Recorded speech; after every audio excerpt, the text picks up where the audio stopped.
Oke, Assalamualaikum warahmatullahi wabarakatuh. Salam, salam sejahtera bagi kita semua. Om Swastiastu, Namo Buddhaya, salam kebajikan. Selamat pagi, siang, sore, malam, warga Adirekta dimanapun kalian berada. Semoga kalian sehat dan baik-baik saja. Oke, kembali lagi denganku, Eko Nugroho. Kali ini kita akan ngebahas terkait perspektif analisis yang kedua. Setelah TM kemarin kita ngebahas forecasting, nah yang sekarang masih dalam ruang lingkup prospektif, kita ngebahas terkait valuation. Oke, kita mulai check it out. Valuation. Jadi definisinya dulu. Apa itu valuasi? Apa itu penilaian? Nah, kita tahu bahwa valuasi itu kan tempatnya itu di sini, di prospektif analisis. Gunanya apa perspektif? Itu gunanya untuk mendapatkan intrinsic value. Oke, nah kita bahas satu persatu terlebih dahulu. Valuasi itu adalah proses mengubah forecasting. Forecasting itu adalah langkah yang udah kita kerjain di TM10 kemarin. Yang ada 11 langkah itu. Oke. Karena ada 11 langkah. Nah, itu sekarang kita akan mengubah forecasting yang sudah kita lakukan menjadi suatu intrinsic value. Nah, disinilah kita bisa mendapatkan suatu intrinsic value. Gitu. Proses valuasi ini akan membutuhkan WACC. Ini akan dibahas di TM12 yang tetapi dalam valuation ini yang akan kita pakai hanya dua, yaitu WACC dan cost of equity. Hanya dua ya teman-teman. Kenapa kok cost of debt itu enggak? Karena ada metode. Jadi nanti kita akan ngebahas 5 metode. Yang mana ada metode yang pakai rate-nya itu dari WACC, tapi ada yang cuma cost of equity doang, gak ngelibatin cost of debt-nya. Nah, itu sekedar info buat kelima metode yang akan kita bahas pada kali ini. Nah, terus valuasi saham itu apa sih? Jadi gini teman-teman, valuasi saham itu adalah proses penilaian atas harga suatu saham perusahaan untuk mengetahui harga saham tersebut sesuai atau tidak dengan nilai intrinsiknya.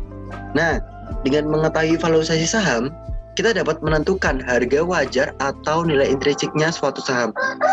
Perlu dipahami bahwa nilai valuasi itu saham berbeda dengan harga saham. Ingat ya teman-teman, nilai valuasi intrinsic value dari perusahaan itu berbeda dengan harga saham. Jadi harga-harga di pasaran itu belum tentu mencerminkan intrinsic value-nya. Kenapa bisa gitu? Karena gini, kalau misal di pasarannya katakanlah ICBP itu 8.700 sekarang, ini belum tentu mencerminkan bahwa nilai perusahaan itu juga 8.700. Bisa aja dia 11.000, bisa aja bahkan lebih rendah yaitu 7.000. Kalau dia lebih tinggi daripada harganya, itu disebut overvalue. Atau kalau dia lebih rendah daripada intrinsiknya, berarti dia under value. Nah, itu yang akan kita bahas nanti terkait valuation ini, gitu teman-teman. Terus kenapa sih kok bisa ada perbedaan antara harga saham dan nilai saham atau valuasi saham gitu? Jadi perbedaannya itu dikarenakan karena harga saham di pasaran itu dikarenakan ada dua faktor, ada demand dan supply yang pernah kita bahas di ekonomi makro dulu atau mikro yang terkait demand dan supply. Yang mana harga saham itu dipengaruhi oleh dua faktor ini, permintaan dan supply-nya. Kayak gitu teman-teman. Jadi karena harga saham itu dipengaruhi oleh demand and supply, dia belum tentu bisa mencerminkan suatu nilai valuasinya. Kayak gitu. Nah, dalam dunia investasi, kita tuh kenal adanya aggregate price is what you pay, value is what you get. Maksudnya apa? Jadi gini, aggregate price harga itu sesuai apa yang kita bayarkan. Intinya itu kita ngebayar sesuai harga sahamnya. Tapi kita itu mendapatkan bukan sesuai harga saham, kita mendapatkan valuasinya. Value is what you get. Jadi kita itu mendapatkan value-nya. Kita nggak, misal gini deh, kita beli suatu makanan, yang kita dapetin itu bukan harga dari makanan itu, tapi ya nilai dari makanan itu apa sih kalau kita mau ngebeli makanan itu gitu. Nah, itulah yang kita dapatkan. Jadi value is what you get. Oke, teman-teman. Nah, kita lanjut. Bila harga saham adalah nominal yang kita beli, maka nilai intrinsik adalah nominal yang investor dapat bila perusahaan tersebut dijual. Nah, ini maksud dari yang aggregate price is what you pay, value is what you get. Jadi, bila harga saham itu nominal yang dibeli kan, nominalnya yang kita beli itu adalah harganya. Tapi, nominal investor yang kita dapat itu adalah value-nya, nilai intrinsiknya. Karena kita tuh ngebeli, tapi yang kita dapatkan itu apanya sih? Kalau enggak, nilai realnya gitu. Ya kan gitu kan. Itu gampangnya dalam dunia investasi. Nah, jadi melalui analisis valuasi saham, kita akan membandingkan, kita akan bandingin nilai wajar atau intrinsiknya dengan harga pasar saham saat itu. Nah, fokus kita di valuation sekarang ini, fokus kita pada bab TM ke-11 terkait valuasi ini, yaitu adalah terkait membandingkan intrinsic value dengan harga pasar saham saat itu, gitu. Oke. Terus kenapa kok valuasi ini masuk ke dalam prospektif analisis? Ingat di TM10 kemarin, prospektif analisis namanya aja prospek, ke depan. Kita melihat jangka depan, kita lihat masa depan. Oke. Prospektif analisis yang mencerminkan keadaan di masa depan. Makanya karena kita bahasnya masa depan, kita akan melakukan perkiraan, forecasting, peramalan. Ya kan, kita melakukan forecast yang mana nilai dari forecast ini akan menghasilkan valuasi. Nah, makanya kita diajari dulu forecast karena nilai-nilai forecast ini akan kepake di valuasi. Jadi harus urut ya teman-teman. Makanya di RPS pun juga urut forecast duluan, baru si valuation-nya. Kenapa sih? Itu ada dasarnya. Karena kalau kita, gimana cara kita bisa menghitung intrinsic saham kalau kita nggak tahu forecast-nya itu kayak gimana gitu. Karena data-data di valuasi itu sebagian besar itu ngambil dari forecast. Apalagi dari 5 metode yang akan kita bahas pada kali ini, itu 4 dari 5 adalah menggunakan data-data dari forecasting gitu. Nah, inilah kenapa kok si valuasi ini masuk ke prospective analysis dan kenapa alasan dari valuasi ini muncul setelah bab forecasting itu selesai gitu ya teman-teman. Jadi kita harus tahu dulu forecastingnya itu kayak apa, baru kita bisa menilai suatu saham di dalam valuation-nya kayak gitu. Oke teman-teman. Nah, jadi di dalam valuasi itu kita kenal ada 5 metode. Nah, valuasi itu menentukan apa yang akan kita nilai dan apa metode yang akan digunakan. Jadi menilai equity yaitu intrinsic share price dan business valuation, nilai perusahaan. Oke. Jadi intinya dalam valuation itu kita itu menilai suatu perusahaan.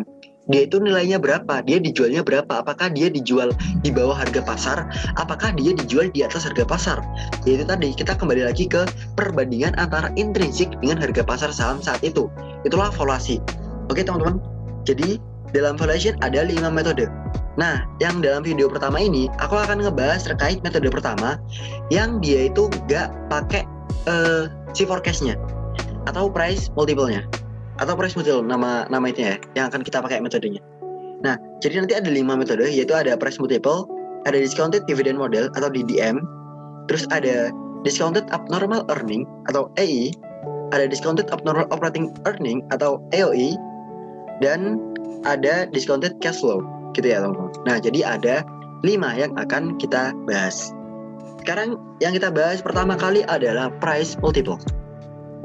Nah, apa itu price multiple? Jadi, price multiple adalah menghitung valuasi perusahaan dengan faktor pengali tertentu yang kita dapatkan dari perusahaan sejenis peer industry sebagai benchmark. Nah, jadi kita itu ngitung valuasinya itu nggak pakai forecast, tapi kita pakai data-data dari peer industry, dari perusahaan sejenis, dari benchmarknya. Nah, benchmark itu apa sih? Jadi benchmark adalah perusahaan sejenis yang memiliki bidang usaha yang sama, karakteristik finansialnya sama, apabila kesulitan menentukan kebutuhan utama, menggunakan industri average-nya atau rata-rata industrinya. Jadi kalau misal kita nggak tahu nih apa pembandingnya, apa per industrinya, ya udah kita pakai aja industri average-nya, kayak gitu ya teman-teman. Ini terkait price multiple. Jadi intinya price multiple itu tuh dia itu nggak pakai forecast sama sekali. Kenapa? Karena data yang dipakai adalah nilai intrinsik dari perusahaan sejenis gitu. Oke. Nah, kita masuk ke materinya dari price multiple. Price multiple sendiri langkah-langkahnya. Yang pertama, kita pilih performance sebagai basis perhitungan antara price per sales, price per earning, dan price per book value-nya. Oh ya, ini yang paling penting ya, yang akan kita cari di dalam price multiple itu ada 3, yaitu tadi yang aku sebut price per sales, price per earning, dan price per book. Jadi pilih performance sebagai basis perhitungan. Jadi kita milih, kadang itu perusahaan itu belum tentu dia pakai price per sales. Kenapa? Karena perusahaannya itu bukan perusahaan yang fokus ke dalam penjualannya. Contoh kayak penerbangan yang fokusnya dia bukan penjualan kan, bener banget. Nah, jadi dia itu mungkin fokusnya ke earning. Jadi dia hanya pakai yang price per earning atau price book value. Nah, kadang nggak semua ini kita pakai.